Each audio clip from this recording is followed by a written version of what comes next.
ভিডিওটা আগে দেখেন। সমাজে অশ্লীলতা ছড়াছড়ি, নিয়ন্ত্রণের বাহিরে তরুণ তরুণী, দিবালোকে চলছে অশ্লীলতা। এটি কোনো সিনেমার চিত্র নয়, এটি আমাদের সমাজের বাস্তব চিত্র। সামাজিক যোগাযোগ মাধ্যমে ভাইরাল হওয়া একটি ভিডিও থেকে কেন্দ্র করে নানা আলোচনা সমালোচনা। ঘটনাটি রাজশাহী জেলার দুর্গাপুর পাইলট সরকারি উচ্চ বিদ্যালয়। বঞ্জি বঞ্জি তো হাঁটতেই পারে না রে। ব্যথা বুতা হয়ে গেছে, কি ব্যথা।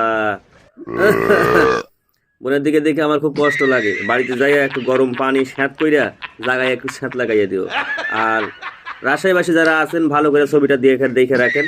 এই নিউজটা পুঠিয়া পেজ থেকে ছাড়া হয়েছে। ভিডিওটা দেখে আমি সত্যি অনেক অবাক হয়ে গেছি যে এত সুন্দর পর্দাশীলা সুশীলা, এত সুন্দর রোমান্টিক মেয়ে, ঠিক আছে, সিপা চাপার মধ্যে যাইয়া একটা ভালো মেয়ে যে কি অবস্থা দেখেন, হাঁটতেও পারে না, কি সুন্দর বেরিয়ে আসতেছে একদম হেলে দুলে। তো যাক, আমার পরামর্শ হবে বাড়িতে যাইয়া গরম শ্যাক দিবেন জায়গাতে, আর জায়গাতে কচুরি পানা খেতা করে লাগাই দিবেন। আর এই ছবিটা সবাই চিনে রাখবেন, যদি কেউ চিনে থাকেন এদের ছবিটা আসলে প্রকাশ্যে নিয়ে আসবেন। এ ধরনের মহিলা যারা আছে তাদেরকে প্রকাশ্যে এনে সবার সামনে পরিচয় করে দেওয়াটা আপনাদের একটা কর্তব্য।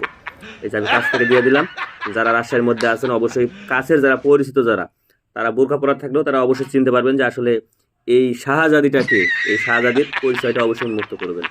এদের জন্য সমাজ নষ্ট হয়ে যাচ্ছে। এরা আসলে পতিতার চাইতেও খারাপ, জঘন্য।